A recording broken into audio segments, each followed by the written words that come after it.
Mesdames, Messieurs, chers amis abonnés de BNews, bonjour et bienvenue dans cette émission Face à Face, inscrite au programme de Kaléidoscope 2021. Au menu, nous parlerons de la présidentielle de 2021 et les suites judiciaires pour certains opposants. Pour en parler, je reçois deux acteurs politiques. D'abord, Monsieur Espériance Tébé, vous êtes le président du mouvement populaire, pour la libération, MPL. Bonjour. Oui, bonjour, bienvenue. Monsieur, merci. Face à vous, j'aurai Auguste Villigla, acteur politique, professeur d'université et membre fondateur du parti Bloc républicain. Bienvenue dans cette émission. Bonjour, monsieur le journaliste, merci. Le 11 avril dernier, le Bénin a tenu son élection présidentielle dans un contexte particulièrement agité. La révision constitutionnelle adoptée en 2019 a durci les conditions de candidature et prorogé le mandat du chef de l'État, Patrice Talon. À partir du 6 avril 2021, des mouvements ont été enregistrés dans plusieurs villes, suivis d'arrestations de plusieurs leaders de l'opposition. Après des mois de procès, certains sont placés sous convocation et d'autres candidats condamnés à de lourdes peines par la Cour de répression des infractions économiques et du terrorisme. Alors, Monsieur Espériance Tébé, les violences enregistrées lors des élections présidentielles vous ont-elles satisfait, de la tenue de cette élection?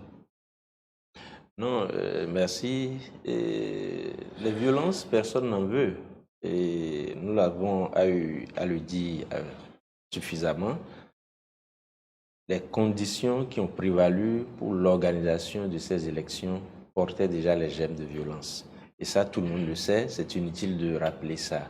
Mais nous, au Mouvement populaire de libération, nous savions que les rapports de force n'étant pas à l'époque en notre faveur, il ne fallait pas engager de façon frontale des violences avec ce régime qui est un régime qui a fini par s'habituer aux méthodes violentes.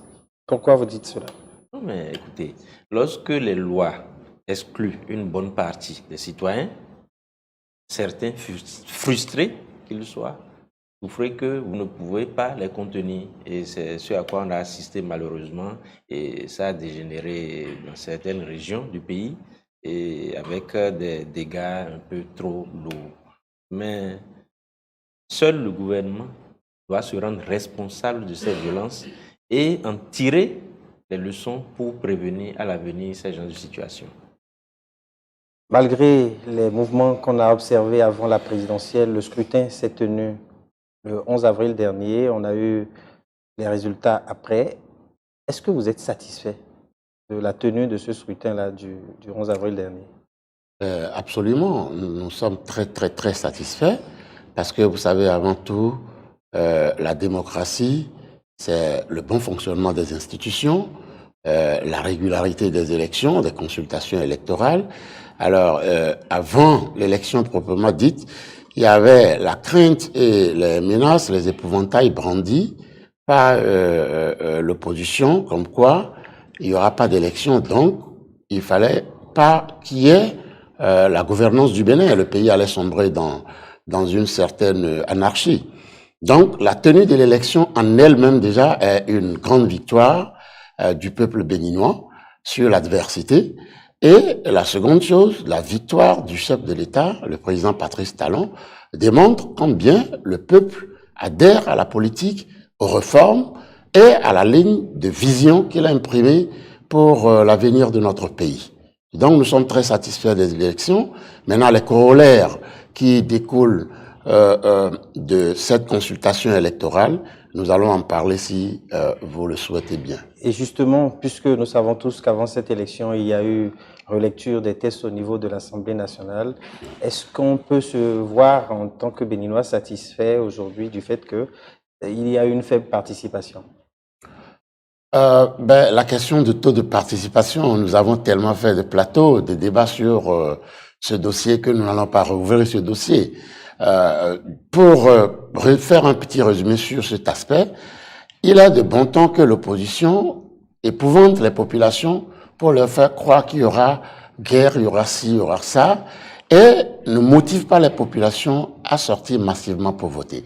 Mais quand même, il faut dire que le peuple béninois est sorti pratiquement à 50 et quelques pourcents. Plus de 50% des Béninois, des électeurs, sont partis voter. C'est déjà un satisfait. Vous savez, dans un environnement marqué par des réformes multisectorielles dans tous les secteurs, vous savez, j'ai l'habitude de dire on ne peut pas faire des omelettes sans casser des œufs. Nous voulons un avenir meilleur pour le Bénin. Nous voulons un pays prospère pour la jeune génération. Nous voulons que nos agriculteurs vivent de leurs travaux. Nous voulons une école qui donne du travail aux enfants, aux jeunes quand ils finissent leur diplôme. Nous voulons une administration qui est au service du développement. Cela passe d'abord forcément par des réformes qui ne seront pas forcément tout de suite au goût d'un certain nombre d'acteurs. Donc ces réformes ont amené un certain nombre de personnes ou d'une certaine classe politique à s'inscrire dans une droite ligne de frein à l'émancipation et au développement amorcée par le chef de l'État à son accession à la magistrature suprême en 2016. Un seul mot, une seule leitmotiv, c'est que le Bénin doit aller de l'avant. Nous avons fait du surplace depuis plusieurs décennies. Aujourd'hui, il faut réformer notre pays. Il faut quitter le statut d'État-nation pour être un véritable État. Et c'est sur cette route que nous sommes. Même les pays les plus développés aujourd'hui, la France, les États-Unis, etc., avant qu'ils n'atteignent un certain seuil de développement, ils sont passés d'autre part la révolution, d'autre part des situations difficiles. Ce que le chef de l'État dans son dernier discours a dit. Il faut que le peuple béninois fasse le diagnostic d'où nous venons depuis les indépendances, où est-ce que nous souhaitons aller? Est-ce que nous voulons continuer à avoir un pays qui n'évolue pas? Aujourd'hui, nous sommes dans le concert des nations. En l'espace de 5 ans, le chef de l'État a fait de telle sorte que notre pays figure désormais en peloton de tête d'un certain nombre de pays de l'UEMOA, de la CEDEAO, au niveau international. Au niveau intérieur, les indicateurs macroéconomiques sont en train d'évoluer. Au niveau agriculture, nous sommes en train d'aller vers l'autosuffisance alimentaire. Les programmes du cadre de vie, etc. Nous en parlerons si vous le voulez bien, mais ce qui est sûr, c'est que l'élection présidentielle a démontré que les réformes étaient indispensables pour que le Bénin puisse emprunter une autre voie, avoir un autre paradigme de gestion de la chose partisane et de l'action publique au niveau du gouvernement. Monsieur Tébé, vous venez de suivre Monsieur Villegla. Ce qu'on a observé qui est constant, c'est qu'après les violences électorales, il y a eu des interpellations de beaucoup de leaders de l'opposition et de jeunes dits proches de ceux-ci. Est-ce que vous prenez à votre compte ces accusations ou ces interpellations? Parce que vous êtes de l'opposition, quoi qu'on dise. Oui, nous avons eu beaucoup d'amis, de militants et des responsables. Le MPR n'a pas échappé. Il y a même des responsables au niveau du bureau qui se retrouvent aujourd'hui en prison. Mais moi, je voudrais vous faire remarquer à mon ami, vous avez suivi son discours. Ce gouvernement est un gouvernement des antinomies. Vous voyez, on a fait des réformes pour donner plus de travail aux jeunes. Monsieur Villegla peut me dire combien on a relevé le taux de chômage de combien à combien pendant 5 ans? Nous avons suivi hier le discours sur l'état de la nation du président de la République, qui s'est complet dans une autosatisfaction, qui s'est félicité d'avoir poussé le Bénin, comme M. Villegla vient de le dire, mais un discours axé sur 3 axes principaux. Premièrement, le défi sécuritaire avec les forces de défense et de sécurité, la pandémie du Covid-19, la cherté de la vie. Au niveau de je prends la cherté de la vie. Le chef de l'État a adossé ce phénomène sur la crise sanitaire liée au Covid. Au même moment, le gouvernement nous a dit que le Bénin fait partie des meilleurs pays qui ont suivi, des meilleurs élèves qui ont pu juguler cette pandémie. C'est vrai, quand on consulte même les statistiques, même à comparer au Togo d'à côté, pendant que nous sommes à 161 morts, les autres sont déjà à 200, passés déjà le cap des 250, oui. Mais comment se fait-il que si nous, on a eu moins d'effets pervers de cette pandémie, la vie coûte plus cher chez nous? Tout ça, moi, je voudrais que ce gouvernement puissent commencer par avoir l'honnêteté de reconnaître les faiblesses qu'ils portent en eux, pour nous dire enfin que, tout au moins, prendre conscience de ce que les Béninois vivent de plus en plus mal, les jeunes ont moins du travail, on continue d'en licencier, on continue de fermer même des sociétés qui ont des résultats économiques fiables, et que ces gouvernants ont désormais plus de compassion à leurs concitoyens. Que la question de la jeunesse qu'on évoque à tout bout de champ, que réellement les gens commencent par prendre ça au sérieux, parce que il y a eu des problèmes par le passé. Vous évoquez les arrestations, les détenus politiques et qu'on soit en ce moment. Mais demain, on ne sait pas ce que demain nous réserve. Si on continue à ne pas prendre, à ne pas écouter le cri du cœur des citoyens. Vous regrettez que le président n'ait abordé cet aspect dans son discours? Ben, nous, particulièrement au MPL, non. On l'avait déjà dit, il n'y a pas de surprise pour nous. Mais le peuple attendait un peu de compassion de la part du chef de l'État sur ces questions. Ils sont quand même des milliers, et pour la plupart des jeunes, à 90%, qui sont en prison. Leur place n'est pas en prison. C'est parce que les jeunes n'ont pas d'emploi. Ils sont dans une précarité qui ne dit pas son nom. Ils vont exprimer leur frustration. Et après, bon, au nom de ces lois chrysogènes, on les dépose maintenant en prison pour bien. Dites-moi, quel pays sommes-nous en train de construire? Il faudrait que, même si le chef de l'État ne voit pas bien, il faut que ses soutiens puissent un jour s'asseoir, se regarder, se dire la vérité et se dire que ça ne va pas. Il y a des choses à revoir, il y a des choses à corriger. Les jeunes n'ont pas leur place en prison. Sortez-les à défaut de leur trouver du boulot. À défaut de donner à manger aux gens, vous dites que vous avez eu des résultats probants dans l'agriculture. Mais vous regardez les prix des denrées alimentaires. Dans la sous-région, nous sommes les champions. L'inflation en termes de cherté de vie. Il faudrait qu'on s'asseye, qu'on revoie ces choses-là. Sinon, demain, ça pourrait être plus difficile qu'hier.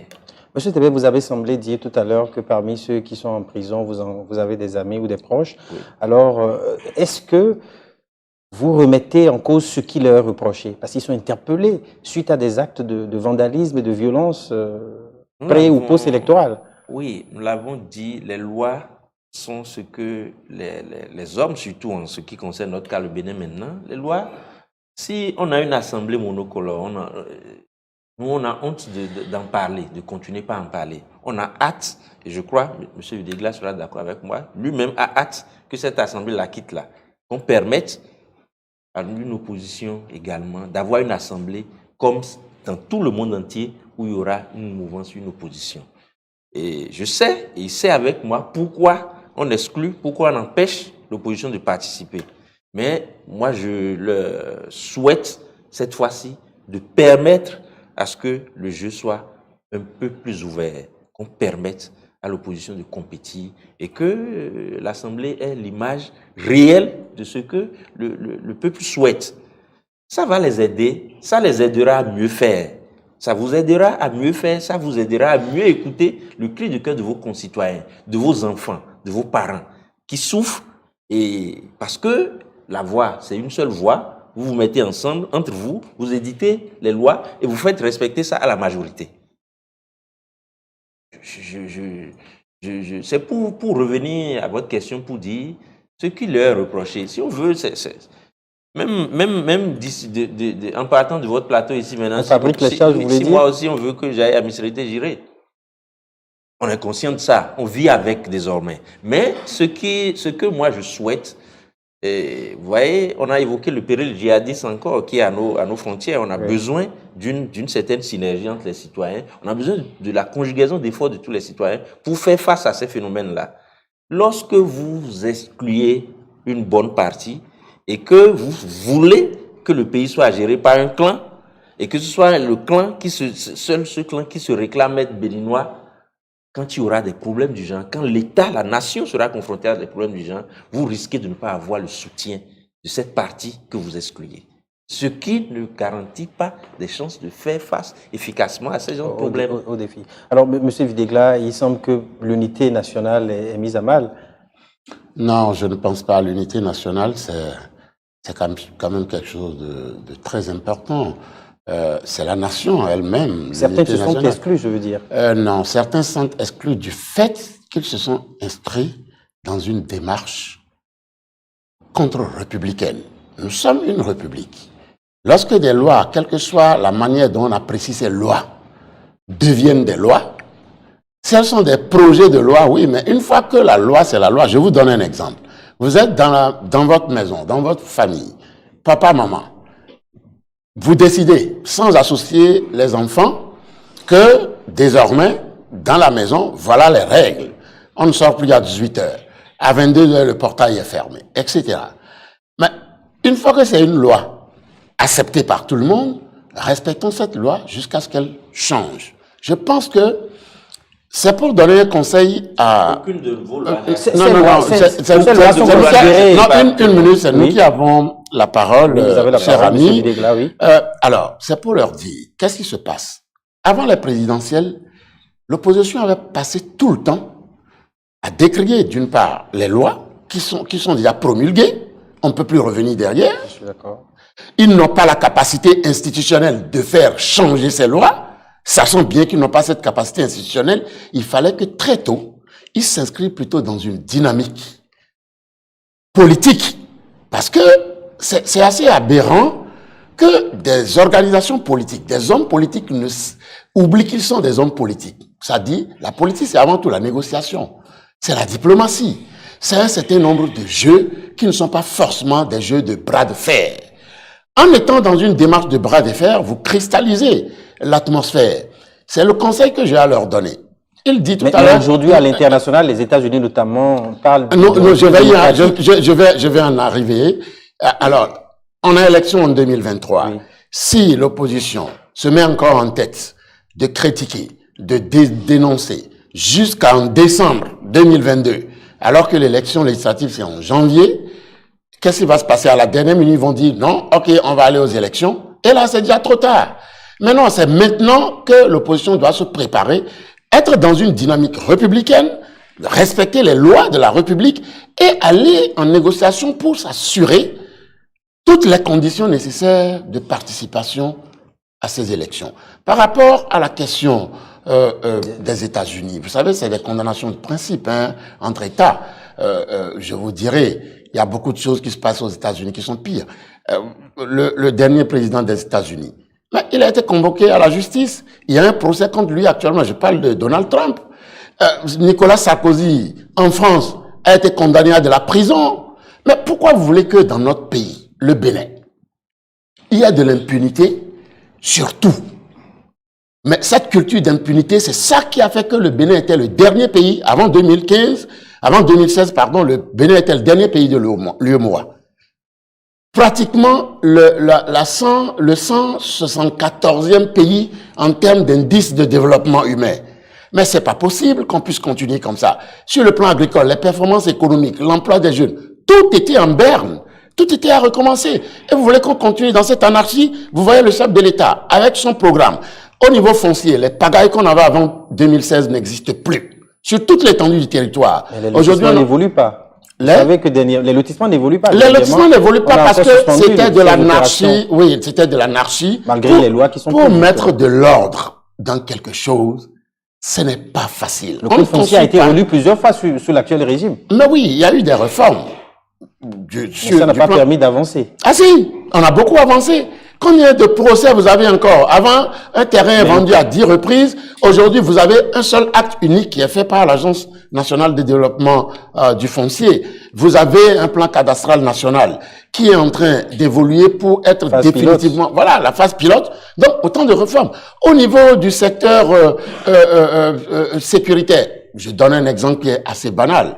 Vous voyez, avant... vous passez dans la rue, vous êtes assez embêté. Vous ne pouvez pas voyager du nord au sud sans être un peu harcelé par certains qui sont là pour réguler et assurer votre sécurité. Aujourd'hui, ce n'est plus... Beaucoup de choses ont évolué dans le pays. Les réformes tendent à remettre notre État au service du citoyen, au service du peuple, l'intérêt général.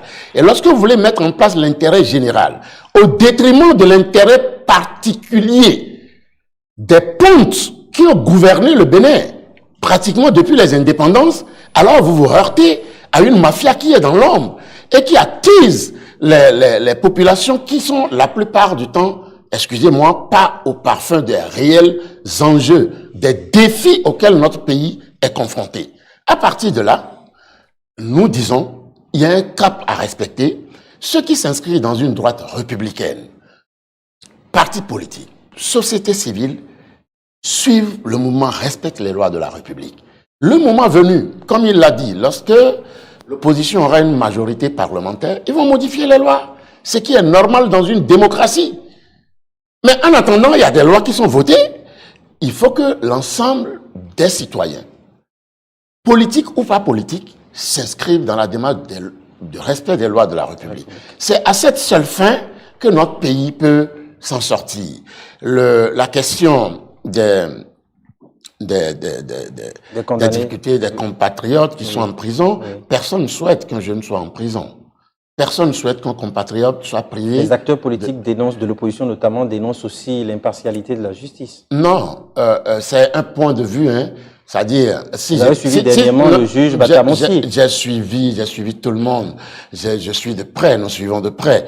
Vous savez, si c'était au Bénin, est-ce que vous pouvez imaginer qu'on condamne, je donne un exemple, hein, je touche du bois, évidemment, qu'on condamne Aïboni pour une affaire financière, ça va être du tollé, ça va être une catastrophe, ça va être peut-être on va crier à la guerre civile. Mais on a condamné Sarkozy, en France c'est normal. Mais pourquoi vous voulez qu'un acteur politique, qui même en parole, supposons sur ce plateau, un acteur politique appelle à la révolte et qu'il est arrêté le lendemain, vous pensez que c'est pas normal qu'on l'arrête? L'État est là pour protéger la quiétude publique. Alors, chacun doit être responsable de ses actions et assumer. C'est pas parce qu'on est politique qu'on peut se permettre un certain nombre de choses. Nous sommes d'accord. Merci beaucoup à vous. Moi, j'ai été opposant durant pratiquement 7 ans. J'étais vice-président de l'Union fait la Nation, mais du président Bruno Amoussou en son temps, à nous-mêmes qui étions jeunes, jamais on a prôné les insultes au pouvoir public ou les bras de fer. Or, aujourd'hui, c'est ce que nous constatons, qui n'avance pas l'opposition dans son entièreté. Merci à vous, monsieur Villegla. Vous allez me permettre d'accorder quelques secondes à monsieur Tébé. Quelles sont les perspectives si nous devrions aller vers une décrispation totale? Avant votre question, permettez-moi de relever une chose. Monsieur Villegla insiste sur le respect de l'ordre républicain, des lois. Nous, au Mouvement populaire de libération, toutes ces lois, nous sommes contre, mais nous avons été toujours les premiers à chercher à nous conformer, à chercher à respecter. Et le temps est fini, sinon j'allais vous rappeler des faits. Pour le parrainage, pour la présidentielle, vous avez demandé, vous avez dit, exprimer le besoin. Nous avons été les premiers à saisir vos partis, vos chefs de parti, ne serait-ce que pour les rencontrer, pour en discuter. Mais ils n'ont pas accédé à nos requêtes. Nous avons saisi par écrit. L'un d'eux a répondu, a fixé un rendez-vous, à la dernière minute, c'est rebuffé. C'est pour vous dire, comme je disais tantôt, il faut que vous vous arrêtez un jour, que vous essayez de vous mirer dans le miroir et que vos lois, qu'on taille sur mesure, que vous permettez vous-même de les respecter jusqu'au bout. Il y a des gens dans la République qui ne sont pas d'accord avec vous comme nous, qui nous appliquons à respecter ces lois. Mais avec vous, lorsque même votre propre loi, ça ne vous arrange pas, vous vous rebuffez à la dernière minute.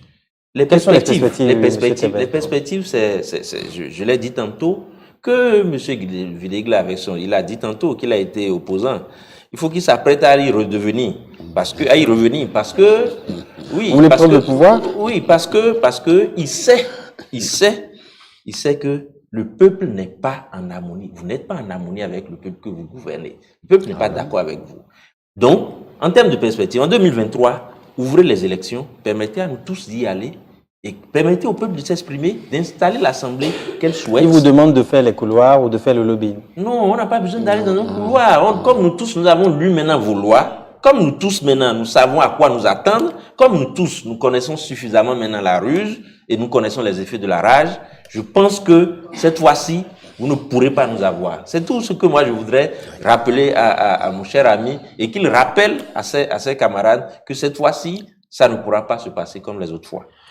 Mesdames, Messieurs, chers internautes, c'est tout pour cette émission Face à Face inscrite au programme de Kaléidoscope 2021. J'avais sur le plateau M. Auguste Villegla, acteur politique, membre fondateur du Bloc républicain, et Expérience Tébé, président du mouvement pour Populaire pour la libération, MPL, j'y suis. Merci donc d'avoir participé à cette émission et à bientôt pour un autre rendez-vous. Merci.